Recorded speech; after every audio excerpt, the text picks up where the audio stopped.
చేత్ సర్వసంగ విశుద్ధాత్మ పశ్చేత్ ఆత్మానమాత్మని. మరి ఆత్మ సంఘం అంటే ఇతరమైనటువంటి జీవరాశులతో సంఘటితం కావడం. వాళ్ళు స్నేహితులు కావచ్చు, బంధువులు కావచ్చు, మానవులు కావచ్చు, లేదా మనకు జంతువుల పైన కూడా ప్రేమను కలిగి ఉంటారు కదా. కొందరు కుక్కలు పెంచుకుంటూ ఉంటే, కొందరు పావురాలను పెంచుకుంటూ ఉంటారు, కొందరు చిలుకలను, ఇలాగా జంతువులతోటి సంఘటితము. ఏదైనా కావచ్చు, అందరూ కూడా ఆత్మస్వరూపులే. ఒక్క మానవులు మాత్రమే ఆత్మస్వరూపులు కాదు, సకల జీవరాశులు కూడా ఆత్మస్వరూపులే. ఎందుకు? ప్రతి ఒక్క జీవరాశిలో ఆత్మస్వరూపం ఉన్నది, భగవత్ స్వరూపము ఉన్నది, అదియే నడిపిస్తూ ఉన్నది. అయితే అవి తెలుసుకోలేవు, మానవులమైనటువంటి మనము తెలుసుకోగలమన్నమాట. అందుకే మానవుడికి వాటికి వ్యత్యాసం ఏమిటి అంటే, ఒక్క జ్ఞానములోనే మనకు 2వ అధ్యాయంలోనే చెప్పారు కదా పరమాత్మ. ఆహారము, నిద్ర, భయము, మైథునము, ఈ 4 విషయాలలో జంతువులకు మానవుడికి భేదం లేదు. జ్ఞానేన హీన పశుభి సమాన, జ్ఞానం లేనివాడు పశువుతో సమానము అన్నారన్నమాట. మరి జ్ఞానము ద్వారా మనము మనలో ఉన్నటువంటి చైతన్య స్వరూపమును, ఆత్మస్వరూపమును తెలుసుకోగలము. మరి అలాగ తెలుసుకోలేకపోతే పశువుతో సమానమే. ఒకసారి ఒక కథ చెప్తూ ఉంటారన్నమాట. ఒక అరణ్యములో ఈ జంతువులన్నీ కలిసి ఒక సమావేశం ఏర్పాటు చేసుకున్నాయట. మరి జంతువులన్నిటికీ రాజు ఎవరంటే మృగరాజు, సింహము కదా. ఆ సింహం దగ్గరికి ఒకసారి నక్క వచ్చేసి సింహముని ఇలా రెచ్చగొడుతుంది. ఏమని అంటే, ఎందుకు ఈ మానవులు మేమే గొప్ప అంటారు, అందరికంటే మానవుడే గొప్ప అని చెప్తూ ఉన్నారు కదా, మానవుడు ఎలా గొప్ప అవుతాడు? సింహము నువ్వు పట్టి మానవుణ్ణి ఆ పంజా విసిరితే చచ్చిపోతాడు కదా, నువ్వే కదా గొప్ప, మానవుడు ఎలా గొప్పవాడవుతాడు అంటుందన్నమాట. అప్పుడు సింహం ఆలోచిస్తుంది, అవును కదా, నేను పంజా విసిరాడంటే మానవుడు చనిపోవాల్సిందే కదా, కాబట్టి నేనే గొప్ప అని సింహం అనుకుంటుంది. తర్వాత ఈ నక్క ఊరుకోకుండా ఏనుగు దగ్గరికి వెళ్తుంది. ఏనుగు దగ్గరికి వెళ్ళేసి ఓ గజరాజా, నీవే కదా గొప్పవాడివి, ఎంతో బలమైనటువంటి వాడివి, నీ తొండంతో చుట్టి పడేస్తే మానవుడు ఎక్కడో భయపడతాడు, లేదా నీ కాళ్ళ కింద వండినా కూడా మరణిస్తాడు కదా, మరి వాడు ఎలా గొప్పవాడు అవుతాడు? మానవుడు నీవే గొప్ప, పెద్ద శరీరం కలిగి ఉన్నావు, నీవే గొప్ప. అట్లాగా ఒక్కొక్క జంతువుల దగ్గరికి వెళ్ళి మీరే గొప్ప కదా అన్న వాళ్ళలో ఒక భావాన్ని కలిగిస్తుంది అన్నమాట నక్క. ఇంకా అవన్నీ కూడా మానవుల కంటే మేమే గొప్ప, మేమే గొప్ప అని ఒకదానిలో ఒకటి పోటీ పడతాయి. సింహం నేను గొప్ప అంటే ఏనుగు నేను గొప్ప అనేసి.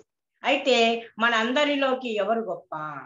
మరి మనందరికంటే మానవుడు ఎట్లా గొప్పవాడైనాడు అన్న ఈ విషయాన్ని మనం తెలుసుకోవాలంటే ఎవరి దగ్గరికి వెళ్ళాలి?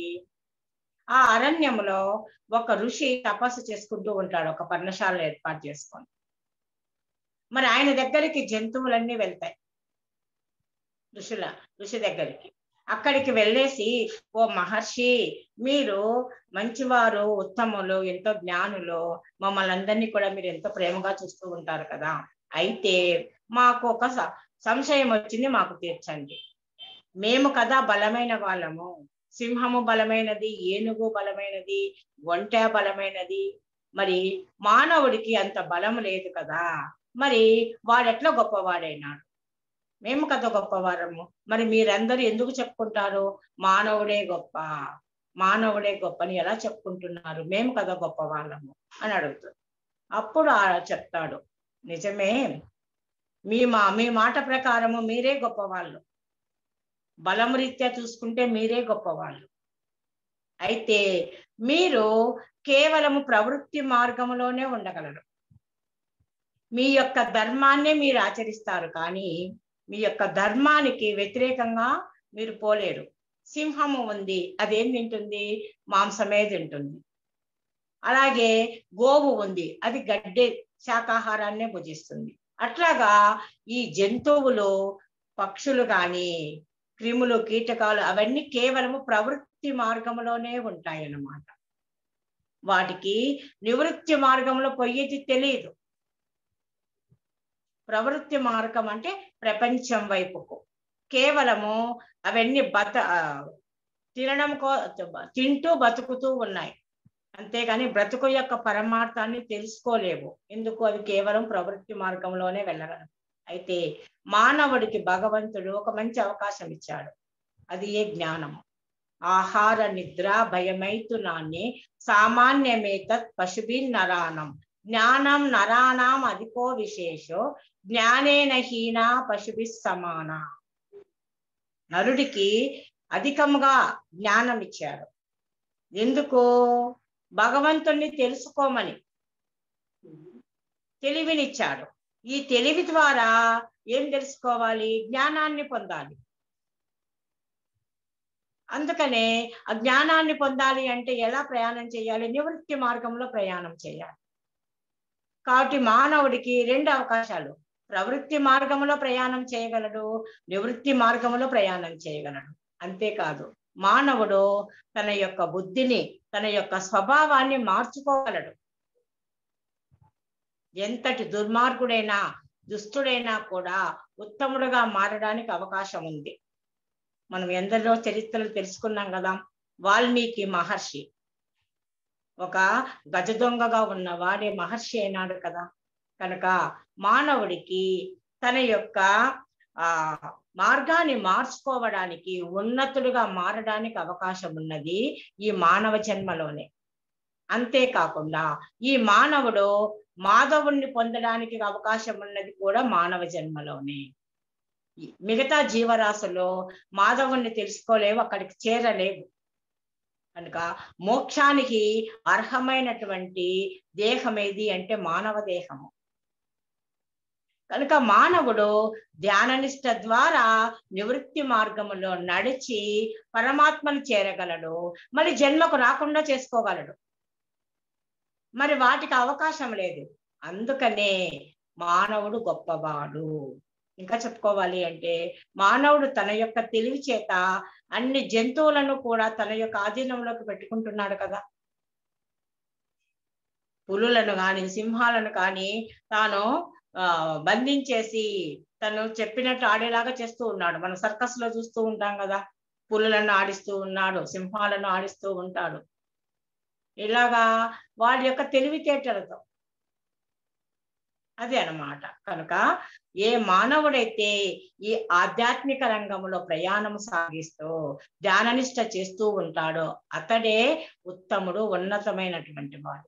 మరి ధ్యానమే చెయ్యకుండా ఆధ్యాత్మిక మార్గంలోకి రానటువంటి వాడు పశువుతో సమానమే. అందుకే ద్విపాద పశువు అని చెప్తూ ఉంటారన్నమాట. ఎందుకు? మానవుడికి అవకాశం ఉంది కనుక ఈ ధ్యానంలోకి మనం రావాలి అంటే ఈ సంఘాన్ని త్యజించాలి అంటున్నారు ఇక్కడ పరమాత్మ. ఆత్మ సంఘం పరిత్యజేత్, అంతఃసంగం బహిస్సంగం ఆత్మ సంఘం పరిత్యజేత్, సర్వసంగ విశుద్ధాత్మ. అన్నింటితోటి ఉన్నటువంటి సంఘాన్ని, కలయికను విడిచిపెట్టు. మరి అలా అని చెప్పేసి మన యొక్క కుటుంబాన్ని, భార్యను, బిడ్డలను అందరినీ వదిలేసిపోమని అర్థము కాదు. వాటిపైన ఉన్నటువంటి మమకారాన్ని విడిచిపెట్టాలి. వాటిపైన ఉన్నటువంటి మోహాన్ని విడిచిపెట్టాలి. అవన్నీ నావి నావి అన్నటువంటి ఆ భావనను వదలాలి. మన యొక్క ఈ గృహము కానీ, ఆస్తులు కానీ, భార్య బిడ్డలు కానీ మనకు ఎంతవరకు ప్రాప్తమో అంతవరకే వాళ్ళతో మనకు అనుబంధం ఉంటుంది, కలిసి ఉంటామన్నమాట. అందుకే శంకరుడు చెప్పారు కదా, దారాపత్య క్షేత్ర విత్తాది దూరః సాక్షి నిత్య ప్రత్యేగాత్మా శివోహం. దార అంటే భార్య, అపత్య అంటే సంతానము, తర్వాత క్షేత్రము అంటే భూములు. వీటన్నింటికి కూడా దూరంగా ఉండు. అవన్నీ వదిలిపోమనిలే. దూరంగా ఉండు అంటే దూరంగా వెళ్ళిపోమని కాదు, మనసు వాటి వైపుకు పోకుండా మానసికంగా దూరంగా ఉండు. ఎలాగా? సాక్షిగా మాత్రము ఉండు. అది అన్నమాట. అంతఃసంగం బహిస్సంగం బాహ్య సంగం పరిత్యజేతు. దేనితో కూడా సంఘటితము కాకుండా మనము నిశ్చలముగా ఆ పరమాత్మ యందే మనసును లగ్నం చేసి ఉంటే అప్పుడు ఏమవుతున్నది? తదాత్మ పరమాత్మని, మనలోని ఈ ఆత్మస్వరూపము పరమాత్మనందు ఐక్యమవుతూ ఉన్నది. అందుకే చెప్పారు కదా, ఆత్మను ఆత్మనే తెలుసుకుంటుంది. తదాత్మ పరమాత్మని, ఈ ఆత్మయే పరమాత్మను చూడగలదు. పశ్చేద్ ఆత్మానమాత్మని, మనలోని ఈ ఆత్మయే పరమాత్మను చూడగలదు అంటున్నారు. ఇదే మాట మనకు భగవద్గీతలో కూడా పరమాత్మ చెప్పారు. ప్రజహాతి యథా కామాన్ సర్వాన్ పార్థ మనోగతాన్ ఆత్మన్నేవాత్మనా తుష్టః స్థిత ప్రజ్ఞస్తదోచ్యతే. ప్రజహాతి యథా కామాన్ సర్వాన్, సమస్తమైనటువంటి కోరికలను. ఎక్కడ ఉన్నాయి కోరికలన్నీ? మనసులో ఉన్నాయి. మనసులో ఉన్నటువంటి సమస్తమైనటువంటి కోరికలను, సర్వాన్, అన్నింటినీ కూడా విడిచిపెట్టు. అప్పుడే మనము ఆత్మన్నే ఆత్మనా తుష్టః, ఆత్మ యందే ఆత్మ చేతనే సంతృప్తిని పొందగలము. ఎందుకు అంటే ఆత్మను తెలుసుకునేది ఆత్మే. ఎలాగైతే ముళ్ళును తీయాలి అంటే ముళ్ళే కావాలి, వజ్రాన్ని కోయాలి అంటే వజ్రమే కావాలి, ఆత్మతత్వాన్ని తెలుసుకోవాలి అంటే మనం ఆత్మస్వరూపులమే కావాలి. ఎప్పుడు ఆ స్వరూపులం అవుతాము అంటే వీటన్నింటితో ఉన్నటువంటి సంఘటితాన్ని విడిచిపెట్టి ధ్యానము ద్వారా అంతర్ముఖమైపోతే ఇవన్నీ కూడా మనకు విడిపోతూ ఉన్నాయి మన నుండి. దేహము, ఇంద్రియములు, ప్రాణవాయువులు ఇవన్నీ కూడా ఏమవుతున్నాయి? విలీనమైపోతూ ఉన్నాయి. అప్పుడు చివరికి శేషించి ఉన్నది ఏమిటి అంటే ఆత్మయే. అందుకే చెప్పారు, నిషేధే కృతే నేతి నేతీతి వాక్యైకి సమాధి స్థితానాం యథా భాతి పూర్ణం అవస్థాత్రయాతీతం అద్వైతమేకం పరం బ్రహ్మ నిత్యం తదేవాహమస్మి అని శంకర్లు చెప్పారు. నిషేధించుకుంటూ పోవాలి. శరీరము నేను కాదు, ఇంద్రియములు నేను కాదు, మనసు నేను కాదు, బుద్ధి నేను కాదు, అహంకారము నేను కాదు. వీటన్నింటినీ మనం నిషేధించుకుంటూ ఎక్కడికైతే వెళ్తున్నామో చివరికి అన్నీ లీనమైపోగా ఏది అయితే శేషించి ఉన్నదో ఆ శేషించినటువంటి ఆత్మస్వరూపమే నా యొక్క స్వరూపము. ఇది ఏది కూడా నేను కాదు, నాది కాదు అన్నటువంటి ఆ భావనను కలిగి ఉండడమే పశ్చేత్ ఆత్మానమాత్మని, ఆత్మను ఆత్మనే దర్శించగలుగుతుంది. కనుక అటువంటి స్థితిని పొందాలి అంటే ఈ విషయముల పైన ఉన్నటువంటి ఆసక్తిని విడవాలి అని చెప్తున్నారు. నెక్స్ట్ శ్లోకముల పరమాత్మ విషయాసక్త చిత్తానాం అందస్సేదూదయం యదా గీతాసారమిదం శాస్త్రం ఉక్తం మోక్షార్థ సిద్ధిదం. ఉక్తం మోక్షార్థ సిద్ధిదం గీతాసారమిదం శాస్త్రం. ఈ శాస్త్రము అంటే మనకు ఇక్కడ చెబుతూ ఉన్నటువంటి ఉత్తర గీత అన్నటువంటి ఈ శాస్త్రము భగవద్గీత సారము. భగవద్గీత యొక్క సారము అంతా కూడా ఈ ఉత్తర గీత అన్నటువంటి శాస్త్రమునందే పొందుపరిచి పరమాత్మ బోధిస్తూ ఉన్నారన్నమాట. గీతాసారమిదం శాస్త్రం, గీతాసారమునంతా ఈ శాస్త్రమునందు ఉత్తర గీత అన్నటువంటి ఈ గ్రంథమునందు పొందుపరచి ఉక్తం చెప్తూ ఉన్నారు. దేనికోసము? మోక్షార్థ సిద్ధయే. అర్థము అంటే సంపద, ఐశ్వర్యము అని. ఇక్కడ ఏ సంపద? జ్ఞాన సంపద, మోక్ష సంపద. మోక్షాన్ని పొందడమే అది ఏ సిద్ధి. అటువంటి సిద్ధిని పొందడం కొరకు, మోక్షాన్ని పొందడం కొరకు భగవద్గీత సారా అంతా కూడా అర్జున ఈ ఉత్తర గీతలో పొందుపరిచి నీకు అందిస్తూ ఉన్నాను. అయితే దీనిని తెలుసుకోవాలి అంటే ఎలా ఉండాలి? మనలో విషయాసక్తి అన్నది లేకుండా ఉండాలి. మరి విషయాసక్తి కలవారికి ఈ శాస్త్రం అర్థం కాదు. అదే ముందు లైన్లో పరమాత్మ చెప్తున్నాడు. విషయాసక్త చిత్తానాం అంధస్సేందూదయం యదా. అంధహ అంటే గుడ్డివాడు. ఇందు ఉదయం, ఇందోదయం. ఇందు అంటే చంద్రుడు అన్నమాట. ఉదయము చంద్రోదయము. గుడ్డివాడికి చంద్రోదయము ఏమీ తెలియబడదు. గుడ్డివాడికి చంద్రోదయంతో పనే లేదు. ఎందుకు? వాడికి ఏమి కనిపించదు. అలాగే సూర్యోదయం కూడా వాడికి ఏమి కనిపించదు. సూర్యోదయంతో గుడ్డివాడికి పని లేదు, చంద్రోదయంతో పని లేదు. ఎందుకు? వాడు గుడ్డివాడు. సూర్యుడి యొక్క తేజస్సును గాని చంద్రుడి యొక్క వెన్నెలను గాని వాడు చూడలేడు, గుడ్డివాడు. కనుక వాడికి ఈ చంద్రోదయంతో కానీ సూర్యోదయంతో కానీ పని లేదు. అలాగే చెవిటివాడు ఉంటాడు. మరి చెవిటివాడికి మనము ఎటువంటి మాటలు చెప్పినా వాడికి వినిపించవు. అందుకే సామెత చెప్తూ ఉంటారు కదా, చెవిటివాడి ముందు శంఖం ఊదినట్లు అంటూ ఉంటారు. ఒక శంఖాన్ని తీసుకెళ్లి ఊదినా వాడికి వినిపించదని. అట్లాగా చెవిటివాడి ముందు మనం ఎన్ని మాటలు చెప్పినా వాడికి ఏమి అర్థం. అలాగే మూగవాడు ఉంటాడు. మరి మూగవాడు తనకు లోపల భావాలు ఎన్ని ఉన్నా చెప్పాలి అని చెప్పలేడు. ఎందుకు? మాటలు రావు కాబట్టి. వీటన్నింటిని ఏమంటారు? అంగవికలములు, అంగవికలాంగులు. ఆ అంగం లేకపోతే వాళ్ళు ఆ పని చెయ్యలేరు. మరి అలాగే వారితోనే పోలుస్తూ ఎవరైతే చిత్తమునందో విషయాసక్తి కలిగి ఉంటారో అటువంటి వారు వికలాంగులతో సమానము అంటున్నారు ఇక్కడ పరమాత్మ. విషయాసక్త చిత్తానం అంధస్సేందూదయం యదా. గుడ్డివాడితో సమానము. ఎందుకు? విషయములపైన ఆసక్తిని పెంచుకొని ఉన్నారు. అందుకే గీతలో పరమాత్మ 2వ అధ్యాయంలో చెప్పారు, ధ్యాయతో విషయాన్ పుంసః సంగస్తేషుపజాయతే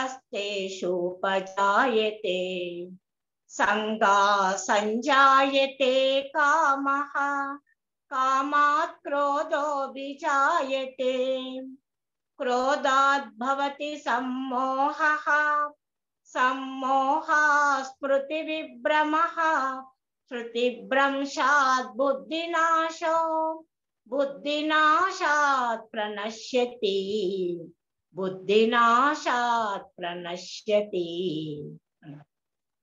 ధ్యాయతో విషయాన్ పుంసః. విషయాలను గురించి ధ్యానించడము.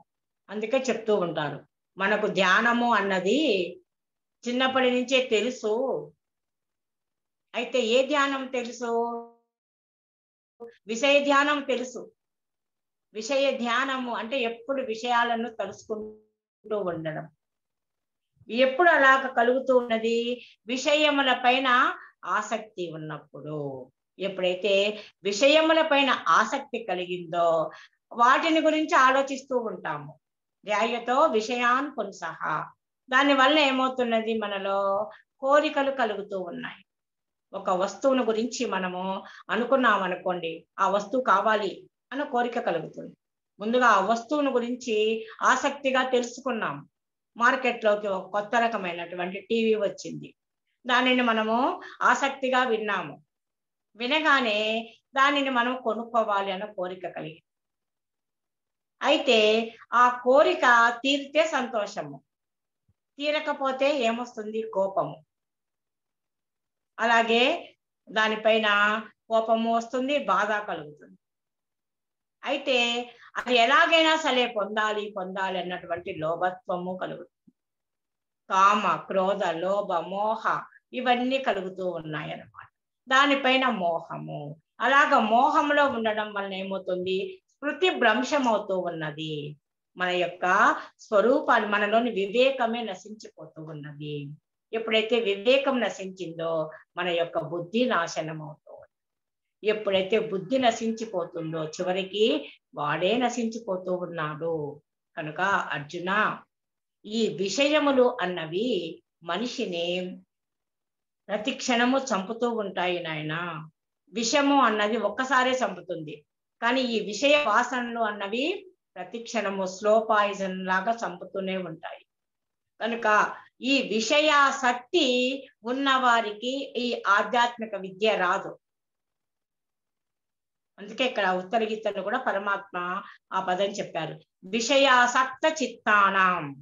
వారి యొక్క చిత్తములో విషయముల పైన ఆసక్తి ఉందనుకో, మరి చిత్తము యొక్క పని ఏంటి?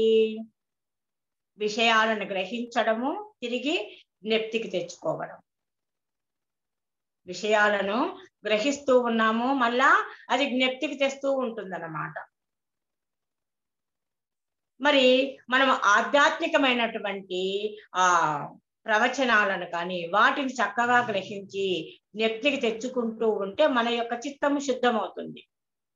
అలా కాకుండా లౌకికమైనటువంటి విషయాలన్నింటినీ గ్రహించి వాటిని ఇంకా గుర్తు చేసుకుంటూ ఉన్నట్లయితే మన యొక్క చిత్తం ఇంకా మలినమైపోతూ వస్తుందన్నమాట.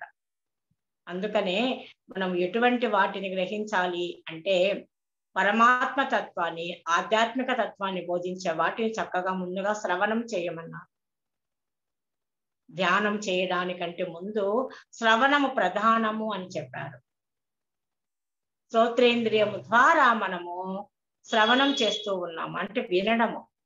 అలాగా మనము ఆధ్యాత్మికమైనటువంటి ప్రవచనములను, ఇప్పుడు పరమాత్మ మనకు భగవద్గీత, ఉత్తర గీత వీటన్నింటినీ కూడా బోధిస్తూ ఉంటే అర్జునుడు ఎంతో శ్రద్ధతో శ్రవణం చేస్తూ ఉన్నాడు కదా. అందుకే మొట్టమొదట శ్రవణము ప్రధానము. శ్రవణము ద్వారా మనము ఆ భగవత్ తత్వానికి సంబంధించినటువంటి ఈ ఆధ్యాత్మికమైనటువంటి జ్ఞానాన్నంతా కూడా గ్రహించాలి. మన యొక్క చిత్తము ఈ ఆధ్యాత్మిక తత్వాన్నంతా కూడా గ్రహించి మనలోని చిత్త కోశములో నిక్షిప్తం చేసుకోవాలి. అదే ప్రాపంచిక విషయాలను అన్నింటినీ గ్రహించి ఈ చిత్తకోశములో మనం నిక్షిప్తం చేసుకుంటే అది కాస్త చెత్త కోశం అయిపోతుంది. అలా కాకుండా ఈ జ్ఞానాన్ని మనము ఎప్పుడైతే మన యొక్క చిత్తములో నిక్షిప్తం చేసుకుంటూ తిరిగి అవి మనకు జ్ఞప్తికి వస్తూ ఉంటాయి కదా, వాటిని మనము జ్ఞప్తికి చేసుకుంటూ ఉండాలి. అందుకే శ్రవణము తర్వాత మననము చెప్పారు. శ్రవణము అంటే వినడం, విని గ్రహిస్తూ ఉన్నాము. గ్రహించిన వాటిని తిరిగి మళ్ళీ మనము జ్ఞప్తికి తెచ్చుకుంటూ ఉండాలి అన్నమాట. ఎలాగైతే ఆవు ఉంది, దానికి మనము గడ్డి పెట్టినా లేదన్నా ఏవైనా పిండి అలాంటివి పెట్టినా అది గబగబా తినేసి తర్వాత ఒక దగ్గర కూర్చొని నెమరు వేస్తూ ఉంటుందన్నమాట. అట్లాగే మనము మహాత్ముల యొక్క ఉపన్యాసాలను, ప్రసంగాలను అన్ని విన్నా వాటిని తిరిగి మననం చేసుకుంటూ ఉండాలి. ఎంతెంత మనము మననం చేసుకుంటూ ఉంటామో అంతంత మన యొక్క చిత్తము, మనస్సు శుద్ధమవుతుంది. చిత్తము అన్నా, మనస్సు అన్నా, బుద్ధి అన్నా, అహంకారం అన్నా ఒకే అంతఃకరణం. కనుక మన యొక్క అంతఃకరణ శుద్ధి కలుగుతుందన్నమాట. అందుకే శ్రవణము మొట్టమొదట, రెండవది మననము, మూడవది నిధిధ్యాసనము. నిధి అంటే గొప్ప సంపద. ఏమిటా నిధి? మన ఈ శరీరాన్ని రక్షిస్తూ ఉన్నటువంటి నిధి ఏమిటి? మనలోని శ్వాసయే. శ్వాస ఉంటేనే ఈ శరీరము శివకరము, మంగళకరము. అది కాస్త పోతే ఇది శవము, అమంగళము, దేనికి పనికిరాదు. కనుక ఆ నిధి పైన ధ్యాస ఉంచడము అంటే శ్వాస పైన ధ్యాస, దానినే నిధి ధ్యాసనము అంటారన్నమాట. అలాగా శ్వాస పైన మనసును లగ్నము చేసి ఎప్పుడైతే ధ్యానములో ఉంటామో అలాగేమవుతుంది, ఈ అంతఃకరణము అన్నది అంతర్ముఖమవుతుంది. అంతవరకు బహిర్ముఖములో ప్రపంచ విషయాలలో మునిగి ఉన్నటువంటి మన మనస్సు అంతర్ముఖమవుతూ ఉందన్నమాట. ఎప్పుడైతే అంతర్ముఖమైందో అప్పుడు ఇది అంతర్ముఖ వృత్తిగా మారుతుంది. అంతర్ముఖ వృత్తిగా మారాలి అంటే అక్కడ ఎటువంటి విషయాలు ఉండకూడదు. అందుకే చెప్పారు ధ్యానం నిర్విషయం మనః. ఎటువంటి విషయ చింతన ఉండకూడదు, ఏ జ్ఞాపకాలు ఉండకూడదు, ఏ ఆలోచనలు రాకూడదు. అలాగ ఉన్నట్లయితే అంతర్ముఖ వృత్తి కలుగుతుంది. ఈ అంతర్ముఖ వృత్తి ద్వారా మనలో తత్వం పదార్థముల యొక్క శోధన జరుగుతుంది. ముందు క్లాస్లో చెప్పుకున్నాం కదా, తత్వం పదములు అంటే ప్రత్యేగాత్మ పరమాత్మ అని రెండు ఒక్కటే. దాని యొక్క శోధన అంటే ఆత్మ శోధన అన్నది మనలో ప్రారంభమవుతుంది. అంతర్ముఖ వృత్తి మనలో ఉన్నటువంటి ఆత్మను శోధించడం మొదలవుతుంది. దీనినే తత్వం పదార్థ శోధన. తత్వం తర్వాత వాసనాక్షయము. ఎప్పుడైతే మన ఈ శోధనలోకి వెళ్ళిపోయిందో మన యొక్క అంతర్ముఖ వృత్తి, అప్పుడు మనలోని ఈ వాసనలు ఉన్నాయి కదా, సంచిత కర్మలు, మనలో ఉన్నటువంటి విషయ వాసనలు అవన్నీ కూడా క్షయించి పోతాయి అన్నమాట, అన్ని నశిస్తాయి. అందుకే చెప్పారు కదా జ్ఞానాగ్ని దగ్ధ కర్మాణం. జ్ఞానం అనే అగ్ని ఈ యొక్క వాసనలన్నింటినీ కూడా కాల్చివేస్తుంది అన్నమాట. దానినే వాసనాక్షయము. ఎప్పుడైతే ఈ వాసనలన్నీ నశించిపోయాయో అప్పుడు మనోనాశము. ఇక మనస్సే లేదు. ఎప్పుడైతే మనస్సు లేదో అప్పుడేమున్నది? ఆత్మయే. ఆత్మ యొక్క చైతన్యంతోనే ఈ మనస్సు ఏర్పడింది. మనస్సు అనే బొమ్మ ఆత్మ యొక్క చైతన్యంతోనే వచ్చింది. ఎలాగైతే సముద్రంలోని ఉప్పుతో ఒక బొమ్మను తయారు చేశారట. ఆ ఉప్పు బొమ్మ ఏమనుకుంది? సముద్రం యొక్క లోతు ఎంతో తెలుసుకోవాలని చెప్పేసి సముద్రంలోకి దిగింది. ఏమైపోయింది? సముద్రంలో కరిగిపోయింది. అలాగే ఈ మనస్సు అనే బొమ్మ కూడా ఆత్మ యొక్క చైతన్యంతోనే తయారై వచ్చింది. తిరిగి ఆ ఆత్మను తెలుసుకోవాలని చెప్పేసి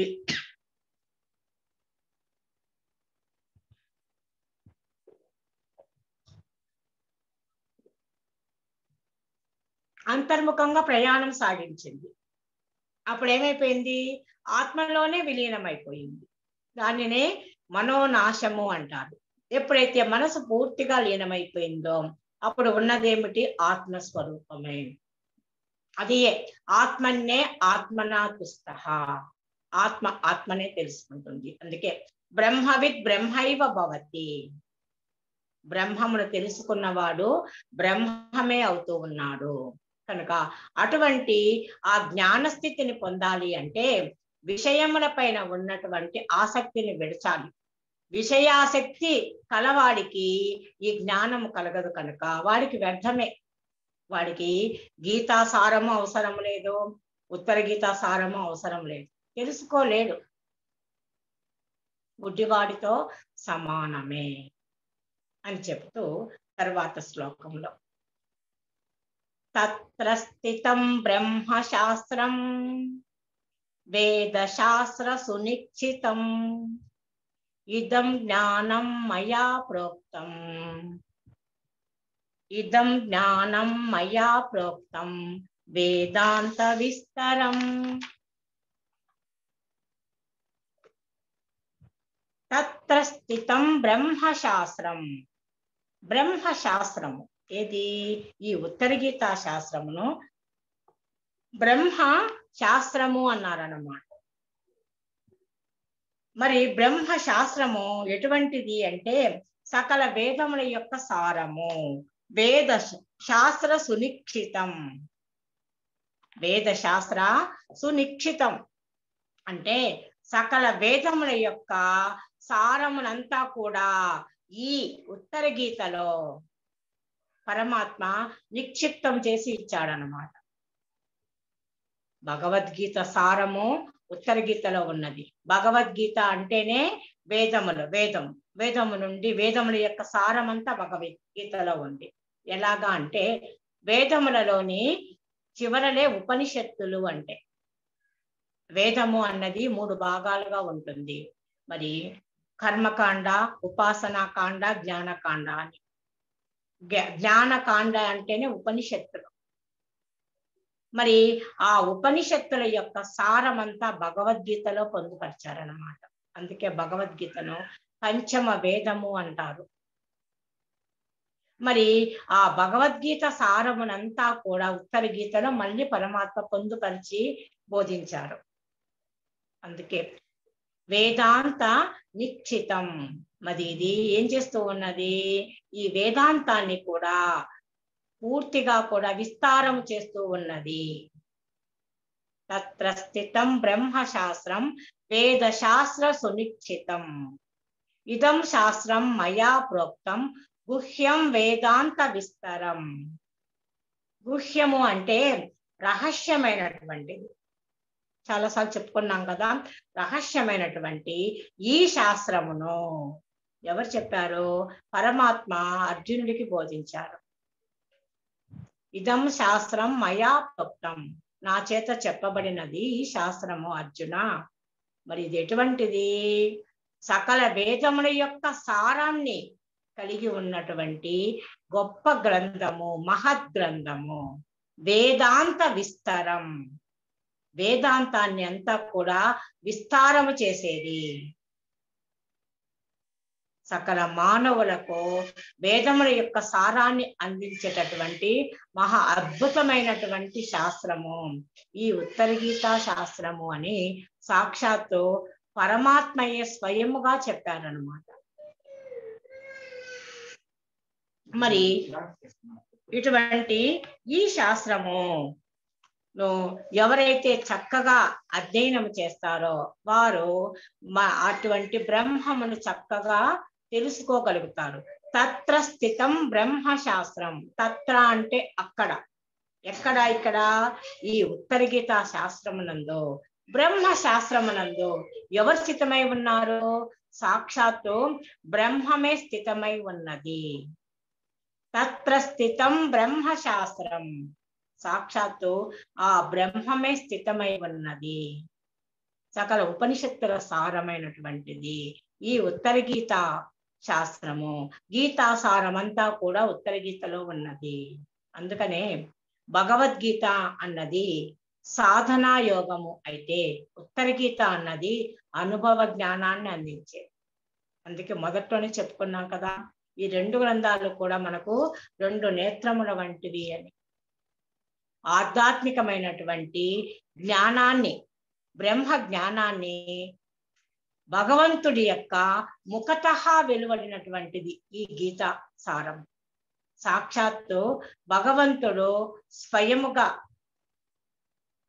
సశరీరుడై శ్రీకృష్ణుడిగా అవతరించి నిరాకారమైనటువంటి ఆ పరబ్రహ్మమే సాకార రూపాన్ని ధరించి కృష్ణ పరమాత్ముడిగా జన్మించి మరి జ్ఞానామృతాన్ని అర్జునుడి ద్వారా మనకు అందించారు. మరి అందుకే దీనిని సాక్షాత్తు భగవత్ స్వరూపము. అందుకే కోర్టులలో కూడా భగవద్గీత మీద ప్రమాణం చేయించే ప్రశ్నలు వేస్తూ ఉంటారన్నమాట. ఎందుకు భగవద్గీత మీద ప్రమాణం చేశారు అంటే అర్థము భగవంతుడి పైన ప్రమాణము చేసి నేను నిజమే చెబుతాను, అబద్ధము చెప్పను అనేసి అక్కడ పలికిస్తూ ఉంటారన్నమాట. అయితే ఎలా అయిందంటే మన యొక్క భారతదేశంలో ఆ పలకడం వరకే ఉన్నారు, కానీ అందులో ఉన్నటువంటి జ్ఞానాన్ని తెలుసుకోవడానికి ముందుకు రావడం లేదు. ఆచరణలో శూన్యమైపోతూ ఉన్నది. ఇంకా ఒక భావన, భగవద్గీత ఇంట్లో ఉండకూడదు, అది ఇంట్లో ఉంటే మంచిది కాదు. ఇంకా కురుక్షేత్ర యుద్ధ భూమి ఫోటోలు కూడా పెట్టుకోకూడదు. అలా ఆ కురుక్షేత్ర యుద్ధ భూమి యొక్క ఫోటోలు పెట్టుకుంటే ఇంట్లో ఎప్పుడు గొడవలు అవుతాయి అని ఒక మూఢ విశ్వాసాలతో ఉన్నారన్నమాట. చనిపోయినప్పుడు అక్కడ పెడతారు భగవద్గీత క్యాసెట్, ఘంటసాల. అది కూడా ఎప్పుడు ఘంటసాల ఆ మహా గాయకుడు ఈ భగవద్గీతను గాన రూపకంగా మనకు అందించాడు కాబట్టి అక్కడ పెడుతూ ఉన్నాం. మరి సాక్షాత్తు భగవంతుడు చెప్పినటువంటి ఈ జ్ఞానమును, ఆధ్యాత్మిక జ్ఞానమును ఎల్లవేళలా తెలుసుకుంటూ ఉండాలి. మనము ధ్యాన మార్గంలోకి వెళ్ళాలి అంటే ముందుగా జ్ఞానం కావాలి.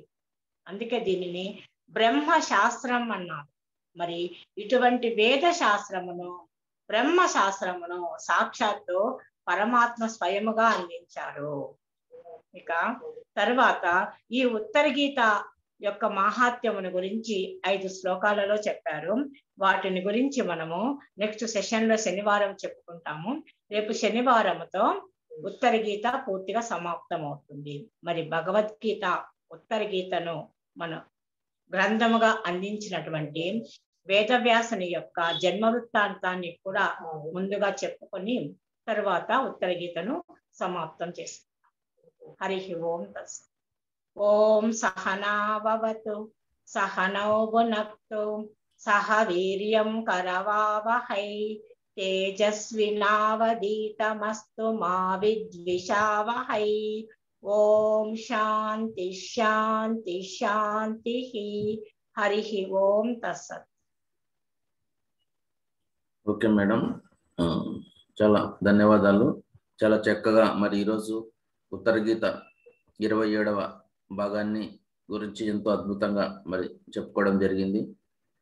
మళ్ళీ మాస్టర్స్ వచ్చే శనివారం సాయంత్రం 5 గంటలకు మరి ఈ యొక్క 28వ భాగంతో ఈ యొక్క ఉత్తర గీత 4వ అధ్యాయాలు సంపూర్ణంగా తెలుసుకొని ఆ రోజు పూర్తిగా మరి సమాప్తం చేయడం జరుగుతుంది.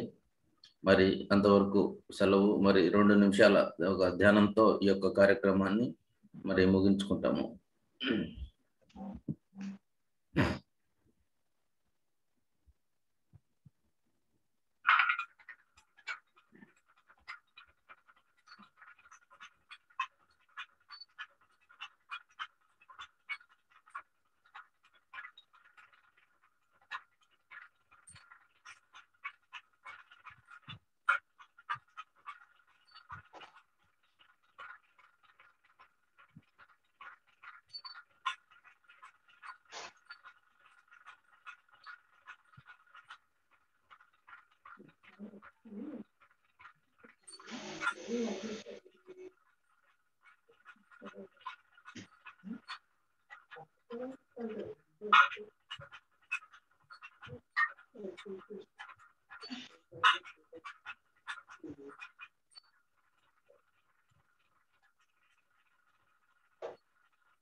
అన్ని బ్లాక్ చేసేస్తారు.